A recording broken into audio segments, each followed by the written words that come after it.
सहीफा, फसी और किरण ऐसे इंसान हैं जैसे सीनों में दिल नहीं कोई पत्थर रखे हों। किसी के जज्बात का एहसास, साथ का आंसुओं का एहसास है ही नहीं। इंसान दूसरे के आंसू ही देख ले तो पिघल जाता है, लेकिन वो इंसान होता है। इनके जैसा बेहिस बेपरवाह हैवान नहीं। सहीफा जो कि सानिया और फसी की हकीकत ही बताने आई थी, जर उनके घर तो सबको बता देती है कि फसी और सानिया का पास्ट में रिलेशन था, काफ़ी क्लोज थे, बॉयफ्रेंड गर्लफ्रेंड थे। जाहिर सी बात है, किसी शौहर के सामने बीवी को इस तरह से एक्सपोज किया जाए तो वो क्या ही करेगा। काफ़ी गुस्से में आ जाता है, जरून भड़क जाता है कि अब तो सानिया को हाथ पकड़कर यहाँ से निकाल देगा। अब यहाँ पर सानिया चीख चीख कर कहती है कि मैंने तो पास्ट के बारे में बताया था आपको। लेकिन जरून भी कह देता है, लेकिन फसी के साथ तुम इतना अरसा रही, उसके साथ रही, उसके साथ कनेक्शन में रही, इवन कि उसके साथ तुम्हारी दोस्ती के चर्चे भी रहे, जिसकी वजह से तुम्हारी काफ़ी इंसल्ट भी होती रही, और तुमने ये बताना गवारा नहीं किया कि ये तुम्हारा पास्ट का रिलेशन था, इसके साथ बॉयफ्रेंड रह चुका है, यानी कि तुम इसके साथ रिलेशन रखना चाहती थी, तभी हमें अंधेरे में रखा। तो सानिया कहने लगी, ऐसी कोई बात नहीं, मैं तो आपके साथ रिश्ता कायम रखना चाहती थी, इसलिए हकीकत नहीं कही, वरना ये मुझे बहुत तंग करता था।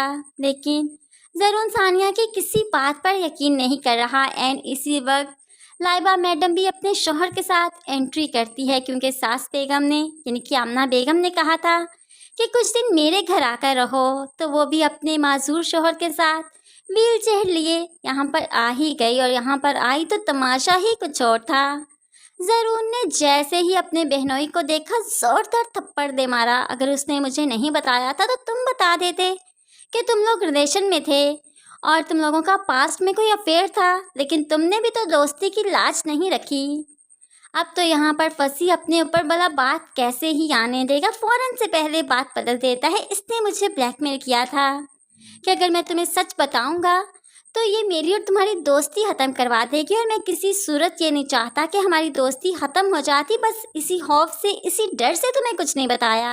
यानी कि सारा मलबा आ गया सानिया पर, सब कसूरवार समझ रहे हैं सानिया को, और सानिया की ज़बान से इतना नहीं निकला कि किरण भी तो फसी के साथ इन्वॉल्व थी।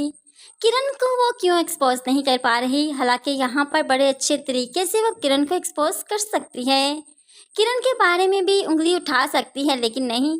सानिया को इंसान है या फरिश्ता है कि किसी और के बारे में नहीं बोलेगी, अपनी इंसल्ट करवाएगी, यहाँ तक कि ज़रून उसे छोड़ने को तैयार हो गया। तो वो सिर्फ इतना ही रोते हुए कहती है, आप मुझे छोड़ दें, आपके पास कोई वजह नहीं है, क्योंकि मैंने तो शादी से पहले ही सब कुछ बता दिया था। हाँ, लड़के का नाम नहीं बताया था, उसके बारे में नहीं बताया था, लेकिन ये तो बताया था ना कि कोई है मेरी ज़िंदगी में। लेकिन आपको मुझे छोड़ने की क्या वजह है, सिर्फ बेएतबारी। तो इस बेएतबारी के साथ मुझे आपके साथ रहना भी नहीं। यहाँ पर सानिया को किरण को एक्सपोज कर देना चाहिए, उसको भी बताना चाहिए कि मैं बेशक पसंद करती थी, लेकिन किरण ने हमेशा मेरी खुशियाँ छीनना चाहिए, फसी को मुझसे छीन लिया, और जब आप मेरी ज़िंदगी में आए आपको मुझसे छीन लिया। लेकिन नहीं, सानिया यहाँ पर ऐसी कोई बात नहीं करेगी। हमें ऐसा लगता है कि सानिया यहाँ पर बेहोश होकर गिर जाएगी, और उसके बाद मालूम पड़ेगा कि ये उम्मीद से है। हालांकि ड्रामे को इस तरह से टर्न नहीं देना चाहिए, सानिया को खुद से बताना चाहिए कि वो उम्मीद से है, ना कि ये लोग खुद मालूम कर पाएँ कि वो उम्मीद से है। यहाँ पर तो सानिया को एक्सपोज करना चाहिए, किरण को खुद को कमज़ोर नहीं करना चाहिए, खुद को गिराना नहीं चाहिए। फ्रेंड्स, इस बारे में आप क्या कहते हैं, ड्रामे को कैसा टर्न लेना चाहिए, आप ज़रूर कमेंट्स में बताइएगा। मज़ीद वीडियोस के लिए चैनल को सब्सक्राइब करके साथ ही बेल नोटिफिकेशन ज़रूर प्रेस कीजिए, ताकि आने वाली हर वीडियो आप बहुत आसानी से देख सकें। दुआ में याद रखिएगा, अपना बहुत सारा ख्याल रखिएगा। नई वीडियो तक के लिए अल्लाह हाफिज़।